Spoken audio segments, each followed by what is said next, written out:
नमस्कार दोस्तों, welcome to History Page channel. आज हम बात करने वाले हैं इंडिया के फर्स्ट स्वदेशी फाइटर जेट के बारे में। ये फाइटर जेट सिर्फ इंडिया का नहीं परंतु एशिया का सबसे पहला फाइटर जेट था। तो चलिए आज हम इसके रोचक इतिहास के बारे में बात करते हैं, जिसका नाम है HF-24 मारुत।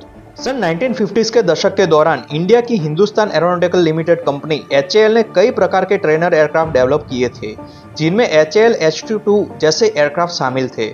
उस समय सोवियत यूनियन अपनी एयरफोर्स में MiG-21 और US air force star fighter F-104 जैसे लड़ाकू विमानों को शामिल कर रही थी। ये जेट्स मैक 2 यानी हवा से दुगनी रफ्तार से उड़ सकते थे, इसलिए इंडियन एयरफोर्स ने HAL के पास मैक 2 स्पीड से उड़ने वाले फाइटर जेट बनाने का प्रस्ताव रखा। हालांकि उस समय HAL के पास ऐसे आधुनिक एयरक्राफ्ट को बनाने की तकनीक नहीं थी। ऊपर से HAL के पास ऐसे जेट बनाने का एक्सपीरियंस भी नहीं था, इसलिए HAL ने German aeronautical engineer Kurt Tank को इस प्रोग्राम का मेन चीफ इंजीनियर बनाया। कर्ट टैंक द्वितीय विश्व युद्ध के समय के फेमस जर्मन एरोनॉटिकल इंजीनियर थे, जिन्होंने FW-190 जैसे फाइटर बॉम्बर बनाए थे। जर्मन एयरफोर्स ने वर्ल्ड वॉर 2 के टाइम पर 20,000 से भी ज्यादा FW-190 जेट बनाए थे।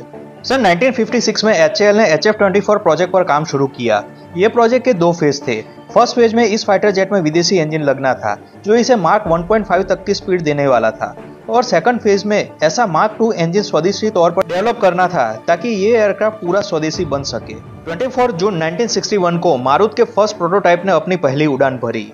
अगर इस जेट के स्पेसिफिकेशन के बारे में बात करें तो यह जेट 6.2 टन वेट का था, जो अपने साथ 2 टन फ्यूल और 2.2 टन हथियारों को ले जा सकता था। हथियारों की बात करें तो 1600 राउंड मशीन गन बुलेट से यह लोडेड था, जो close air to air dogfight में काफी असरदार था। इस जेट में 4 हार्ड पॉइंट्स थे, जिसमें 4 मात्रा रॉकेट्स लोड किए जा सकते थे। ग्राउंड अटैक के लिए इन हार्ड पॉइंट्स पर बॉम्ब भी लगाए जा सकते थे। इसकी कॉम्बैट रेंज 400 किलोमीटर की थी, लेकिन इसकी max speed 1112 kilometre per hour की थी, और यही इस जेट की लिमिटेशन थी। दरअसल इस समय मारुत में यूके के 2 ब्रिस्टल सिडली ऑर्फियस 703 टर्बोजेट्स इंजन लगाए गए थे, जो संयुक्त रूप से 44 किलोन्यूटन का थ्रस्ट देते थे। ये इंजन्स अंडर पावर थे, जो इस जेट को मैक 1 तक की स्पीड दे सकते थे। हालांकि कर्ट टैंक ने इस फाइटर जेट को इस प्रकार डिजाइन किया था कि इसका एयरफ्रेम मार्क 2 की स्पीड को अचीव कर सकता था, लेकिन इंडियन पॉलिटिक्स ने यह कभी होने नहीं दिया।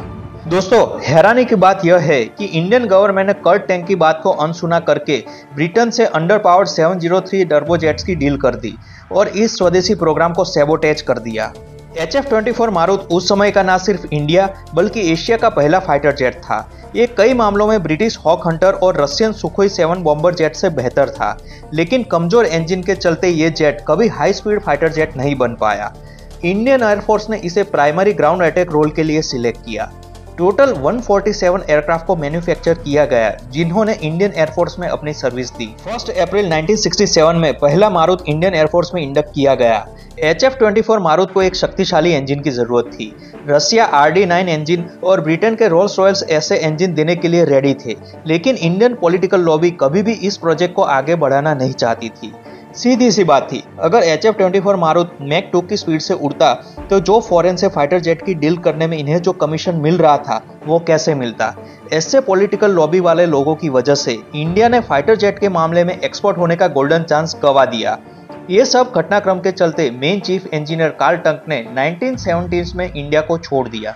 दोस्तों, इस घटनाक्रम के 1 साल बाद इंडिया और पाकिस्तान के बीच 1971 का वॉर छिड़ गया। मारुत विमानों ने 1971 के इंडिया पाकिस्तान के वॉर में भाग लिया। 14 दिनों के इस युद्ध में करीब 300 से अधिक मिशनों को पूरा किया। मारुत विमानों को ग्राउंड अटैक मिशन के लिए जाना पड़ता था, जिसमें उन्होंने काबिल तारीफ परफॉर्मेंस दी थी। इन विमानों का सबसे यादगार मिशन था बैटल ऑफ लोंगेवाला का। दरअसल 4 दिसंबर 1971 के रात के 1 बजे पाकिस्तानी आर्मी के 2 मोबाइल इन्फेंट्री ब्रिगेड ने 40 टैंक्स और 3000 सैनिकों के साथ राजस्थान के लोंगेवाला पोस्ट पर हमला किया था। उस समय पोस्ट पर ब्रिगेडियर कुलदीप सिंह 120 जवानों के साथ डटकर पाकिस्तानी आर्मी का मुकाबला कर रहे थे। करीब 6 घंटे तक उन्होंने पाकिस्तानी आर्मी को रोक कर रखा, और सुबह होते ही 3 HF-24 मारुत विमानों ने 4 हंटर हॉक जेट के साथ हमला शुरू किया। इस पूरे हमले में 40 टैंक और 200 से ज्यादा पाकिस्तानी सोल्जर्स मारे गए और इंडियन आर्मी की पोस्ट बचा ली गई। इसके अलावा 7 दिसंबर को HF-24 मारुत ने राजस्थान के हवाई क्षेत्र में पाकिस्तानी एयरफोर्स के F-86 सैबर जेट को मार गिराया। एक ग्राउंड अटैक प्लेन द्वारा एक अत्याधुनिक फाइटर जेट को गिराना यह शायद इंडियन एयरफोर्स का पहला इंसिडेंट था। मारुत विमानों को ग्राउंड अटैक के दौरान हैवी फायरिंग का सामना करना पड़ता था। ऐसे 3 केसेस है जिसमें मारुत एक इंजन खोने के बावजूद सुरक्षित रूप से अपने बेस लौटने में सफल रहे। एक बार तो एक HF-24 बॉर्डर के 240 किलोमीटर अंदर से एक इंजन पर वापस लौटा। अन्य एक घटना में एक पायलट के HF-24 मारुत के पिछले हिस्से में रॉकेट हमले से ब्लास्ट हुआ और एक इंजन बंद हो गया। हाइड्रोलिक सिस्टम भी फेल हो गए, फिर भी पायलट ने उसे सुरक्षित रूप से बेस पर उतारा। इसके निर्माता कर्ट टैंक ने इसमें एक खास सिस्टम लगाई थी जिससे यह विमान हाइड्रोलिक्स फेल होने पर भी मैन्युअली कंट्रोल किया जा सकता था। 1971 वॉर के बाद इस वॉर के हीरो रहे HF-24 मारुत को समय जाने के बाद कोई खास अपग्रेड नहीं किए गए। सन 1973 में HF-24 मारुत में 70% स्वदेशी पार्ट्स लगते थे, फिर भी इंडियन गवर्नमेंट ने इस प्रोग्राम को खास सपोर्ट नहीं किया। वैसे जब मारुत का बड़े स्केल पे प्रोडक्शन चल रहा था तब IF हॉकर हंटर और सुखोई 7 जैसे फॉरेन प्लेन को भी अपने बेड़े में शामिल कर रहा था, और जब MiG-21, MiG-27 और सेपेकेट जगुआर जैसे फाइटर जेट का प्रोडक्शन HAL ने लाइसेंस बेस पर स्टार्ट किया, इसके बाद HF-24 मारुत प्रोग्राम मानो IAF की नजर से गायब ही हो गया। MiG-21, MiG-27 मैक 2 की स्पीड से उड़ सकते थे। ये जेट इंडियन एयरफोर्स के फ्रंट लाइन फाइटर जेट बने। ये जेट स्पीड और रेंज के मामले में HF-24 से काफी आगे थे। सन 1980s के बाद धीरे धीरे HF-24 मारुत रिटायर्ड होना स्टार्ट हुए और 1990 आते आते सभी HF-24 मारुत प्लेन रिटायर्ड हो गए। आज इंडियन एयरफोर्स में LCA तेजस फाइटर जेट इंडक्ट हो रहे हैं जो HF-24 मारुत के बाद सेकंड फाइटर जेट है। LCA तेजस का प्रोग्राम 1980s में स्टार्ट हुआ और उसे 40 साल लगे इंडियन एयरफोर्स में इंडक्ट होने के लिए। इसका एक ही कारण है, इंडियन गवर्नमेंट और HAL HF-24 मारुत की लीगेसी को आगे नहीं बढ़ा पाए, वरना आज इंडियन एयरफोर्स के सभी एयरक्राफ्ट स्वदेशी होते।